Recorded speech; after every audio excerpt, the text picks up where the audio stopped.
नमस्कार, grand news में आपका स्वागत है। मैं हूं शाहीन और आज हमारे चैनल में मौजूद हैं डॉक्टर संगीता सिन्हा। नमस्कार मैम, आपका बहुत बहुत स्वागत है हमारे चैनल में। नमस्कार सब व्यूअर्स को नमस्कार। Doctor Sangeeta Sinha ma'am test tube baby centre में एक IVF विशेषज्ञ हैं। मैम हमें सबसे पहले बताइए और हमारे दर्शकों को कि IVF है क्या। नमस्कार। और अभी जानकारी देने के लिए मेरे को बहुत ही अच्छा लग रहा है। मैं आपको दोबारा बता दूं, मैं डॉक्टर संगीता सिन्हा हूं। मैं IVF स्पेशलिस्ट हूं और सृजन बिलाई टेस्ट ट्यूब बेबी सेंटर की डायरेक्टर हूं। और शाहीन, आपने बहुत ही अच्छा सवाल किया, IVF है क्या। देखिए, IVF को आप कृत्रिम गर्भधारण कह सकते हैं नॉर्मल लेमैन लैंग्वेज में। आर्टिफिशियली तरीके से जो बेबी नॉर्मल तरीके से अगर नहीं होता, उसको हम बाहर अगर फर्टिलाइज करते हैं, उसको हम IVF कहते हैं। नॉर्मली इसमें शुक्राणु और अंडाणु को शरीर से बाहर निकाल लिया जाता है और उसके बाद उनको लैब में फर्टिलाइज करते हैं, निश्चित करते हैं। फिर ये भ्रूण जब जैसे ग्रो कर जाते हैं तो या तीसरे दिन में या 5वें दिन में इनको महिला के यूट्रस के अंदर प्रत्यारोपित किया जाता है या ट्रांसफ़र किया जाता है। तो ये गर्भधारण की कृत्रिम तकनीक है। जी मैम, IVF किन महिलाओं के लिए आवश्यक है या किन महिलाओं को करवाना चाहिए। देखो, ये एक ना बहुत ही ब्रॉड सा टर्म है। अभी क्या लाइफस्टाइल चेंजेस, लेट मैरिजेस, बच्चे अभी नहीं चाहिए या लेट चाहिए या बहुत बार सेकेंड बच्चे नहीं चाहिए, ये सारी चीज़ों की वजह से IVF के जो या इनफर्टिलिटी का जो इंसिडेंस है वो बढ़ रहा है। तो अभी आप मेरे से पूछेंगे कि IVF किन महिलाओं को करवाना चाहिए। जी देखिए, इसमें IVF करवाने के लिए बहुत बार ऐसा कारण भी होता है कि किसी पुरुष के शुक्राणु अगर कम है या कमज़ोर हैं। सिर्फ महिला ही हर समय रिस्पॉन्सिबल नहीं होती या उन्हीं की वजह से हम IVF नहीं करते। सपोज पुरुष के शुक्राणु की गुणवत्ता कम है या उनके नंबर्स कम हैं, तो उस केस में भी हमारे को कुछ एडवांस टेक्निक जो IVF की होती है, ICSI, वो करना पड़ता है। बहुत बार महिलाओं में उनकी बीज वाहिनी या ट्यूब्स बोलते हैं, वो ब्लॉक है। अगर ट्यूब ब्लॉक रहेगी तो फिर अंडाणु ट्रेवल नहीं कर सकता। उस केस में भी हमारे को IVF करना पड़ सकता है। पर नॉर्मली आजकल क्या ज़्यादा हो रहा है, लेट मैरिज की वजह से एज ज़्यादा हो रही तो अंडे कम बन रहे या अंडे की गुणवत्ता कम हो रही तो हमारे को इंजेक्शंस यूज़ करना पड़ा। तो एजेड फीमेल, उम्र ज़्यादा हो गई, ये भी एक बहुत इम्पॉर्टेंट कारण है।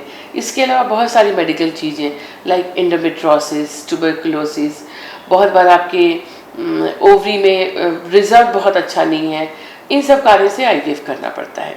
तो कारण दोनों ही हैं, पुरुष भी हैं और महिलाएं भी हैं। ऐसा नहीं कि सिर्फ महिलाओं का ही रीजन है, male and female both are equally responsible. जी मैम, अंडाणु और शुक्राणु जो एग फ्रीजिंग जो आप बताएं, वो कैसे होता है, क्या होता है, कैसे उसे कब तक सेफ रखा जाए और वो कब तक सेफ रह सकता है, थोड़ा सा बताएंगे इस बारे में। जी देखो, एग फ्रीजिंग एक डिफरेंट चीज़ हो गई। जी इसमें एग फ्रीजिंग को आप डिटेल में पूछेंगे तो हम इसको, जैसे गैमेट्स, पुरुष में स्पर्म्स जिससे प्रेगनेंसी आती है और महिलाओं में अंडे, तो स्पर्म्स और अंडे दोनों को हम अलग अलग फ्रीज कर सकते हैं। हम लोग गैमेट फ्रीजिंग बोलते हैं। अब उनको हम अलग अलग अगर सेग्रीगेट करें तो शुक्राणु की फ्रीजिंग करनी है आपको और या अंडाणु की फ्रीजिंग करनी है। और फ्रीजिंग मतलब उनको संरक्षित करना। जैसे आप बहुत सारी फ्रोजन फूड्स यूज़ करते हैं, ये बहुत सारे सामान फ्रीज करके बाद में यूज़ किया जाता है। वैसी तकनीक इतनी ज़्यादा डेवलप हो गई है कि अब अंडाणु और शुक्राणु दोनों को फ्रीज कर सकते हैं। अब बात ये आती है कि इनको फ्रीज क्यों करना है। फ्रीजिंग दो कारणों से होती है। कुछ एक इम्पॉर्टेंट कारण होता है मेडिकल फ्रीजिंग, हम लोग बोलते हैं।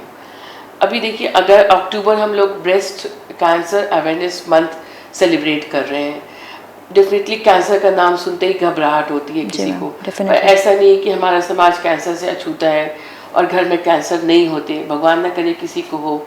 पर अगर किसी को कैंसर होता है और हमारे पास अगर समय परमिट करता है, महिला अगर यंग है या उसके बच्चे नहीं हैं या वो बच्चे की चाहत रखती है, सेमली पुरुष अगर यंग है या बच्चे की चाहत रखता है, तो ये अपने शुक्राणु और अंडाणु को फ्रीज करवा सकते हैं और बाद में जब वो ठीक होके वापस आते हैं तो इसको यूज़ किया जा सकता है। क्योंकि हम सब जानते हैं कि कैंसर से अंडाणु या शुक्राणु दोनों की गुणवत्ता खराब हो जाती है। तो एक बहुत इम्पोर्टेंट दायित्व हमारी सोसाइटी का होता है, हमारे डॉक्टर्स का होता है, जो ऑन्कोलॉजिस्ट मतलब कैंसर वाले डॉक्टर और इनफर्टिलिटी स्पेशलिस्ट, जैसे मैं अपने आप को बोलती हूँ। तो ये ऑन्कोलॉजिस्ट और कैंसर वाले और इनफर्टिलिटी वाले डॉक्टर दोनों एक दूसरे से बातचीत करें, इसीलिए एक नई ब्रांच निकल के आई है ऑन्को फर्टिलिटी। ये एक दूसरे से बातचीत करें और पेशेंट के पास कितना टाइम है आपके कैंसर ट्रीटमेंट के लिए, अगर टाइम परमिट करता है तो दोनों को तालमेल कर शुक्राणु या अंडाणु को फ्रीज करवाना चाहिए, ताकि जब ये मरीज बाद में वापस आए as a cancer warrior, cancer की जंग जीत के, तो ये आगे अपने बच्चे कर सकते हैं जी। अब दूसरा सोशल फ्रीजिंग होता है। जैसे बहुत बार हम देखते हैं कि किसी महिला की कोई अच्छे प्रोफेशन में है, अच्छे जॉब में है और उनको कैरियर की ऊंचाइयों तक पहुंचना है, मैं CEO बन जाऊंगी तब बच्चे करूंगी, या मैं तो एक ही बच्चे करूंगी। वो कंफ्यूज है कि उनको आगे बच्चे करने हैं या नहीं करने हैं, कुछ अच्छा पार्टनर्स नहीं मिल पा रहा तो मैं शादी कैसे करूं। पर उनकी एज तो किक कर रही है 32, 33, 34, 35, तो ऐसे में क्या अंडे की गुणवत्ता कम होती जाती है। तो उनके लिए हम लोग सोशल फ्रीजिंग करते हैं। सेम अंडाणु को ही फ्रीज करना है, पर कारण क्या, उनको पार्टनर नहीं मिला, या वो अभी शादी नहीं करना चाहती, या उनको भी बच्चे नहीं करने हैं। तो ये हम जो अंडाणु या शुक्राणु होते हैं वो उसी एज पे स्टिक हो जाते हैं, हम उसको फ्रीज कर देते हैं और उसके बाद जब उनको चाहत होती है फिर उसको निकाल के हम यूज कर सकते हैं। ये तकनीक होती है। मैम, इन अंडाणुओं को कब तक रखा जा सकता है कि वो सेफ रहें, एक्टिव रहें? क्या एक समय, एक लिमिट होता होगा उसका भी? बहुत ही अच्छा सवाल किया आपने साइन। देखिए, फ्रीजिंग एक ना बहुत डेलिकेट टेक्निक है और इसके लिए काफ़ी एक्सपर्टीज चाहिए होती है, और हम लोग बहुत लकी है कि हमारे पास एम्ब्रियोलॉजिस्ट और पूरी टीम इतनी अच्छी है। नेक्स्ट टाइम मैं आपको टीम से भी मिलाऊंगी। लेकिन एक जो फ्रीजिंग के टाइम में जो बहुत सारे मीडियाज और टेक्निक्स यूज होती है वो बहुत इंपॉर्टेंट होती है। लेकिन एक बार जब वो फ्रीज हो जाता है तो आप उसको काफ़ी टाइम तक फ्रीज कर सकते हैं। अगर काफ़ी टाइम की बात करें तो 20 साल तक फ्रीज कर सकते हैं। पर इन सबों में सबसे इम्पॉर्टेंट चीज़ क्या होती है? Documentation, consent form. उनको पता होना चाहिए वो क्या कर रहे हैं। बहुत बार हमारे को ऐसा होता है कि कपल्स बहुत बार उन्होंने फ्रीज करा के गए, आपसी कुछ मतभेद हो गया, पति पत्नी अलग होने जा रहे हैं, इसलिए फॉर्म्स में सारी चीज़ डॉक्यूमेंटेड होती हैं कि आपको every 6 months you have to come, और आपकी प्रेजेंस हमारे को चाहिए, आपकी सिग्नेचर होने चाहिए। और खुदा ना खास्ते कपल्स में से किसी का सेपरेशन हो गया या कुछ मिसहैप्स हो गए तो ये किसकी लायबिलिटी होगी, और ये सामान जो भी फ्रीज्ड है उसका हम क्या करेंगे, ये सारे उस कॉलम्स में लिखा होता है। तो हम जिस समय फ्रीज करते हैं ये सारे कॉलम्स प्रॉपरली अच्छे से फिलअप होता है, और टेक्निकली या थ्योरेटिकली पूछेंगे तो we can freeze it for 20 years। पर ये है कि हमारे कपल्स को रेगुलरली आना है और उनको मिलना है जी। अच्छा मैम, हमने सुना है कि ये test tube baby centre training programme भी करता है, और इसके बारे में थोड़ा सा बताइए डिटेल में कि यहाँ पे किस तरह की ट्रेनिंग दी जाती है। हाँ जी, एक्चुअली हमारा सृजन काफ़ी जूनियर डॉक्टर्स को या बडिंग IVF स्पेशलिस्ट जो कि इसमें इंटरेस्ट रखते हैं उसको हम लोग ऑफलाइन ऑनलाइन दोनों क्लासेस देते हैं। और जो फॉक्सी एक सोसाइटी है हमारी गायनेकोलॉजी की, जो सबसे बड़ी society, more than 30,000 doctors are there, उसने हमारी संस्था को, सृजन को रिकॉग्नाइज्ड किया है for training. So we are very lucky and I am really thankful to my team जो कि पूरा फुल डिवोटेड होकर काम करता है।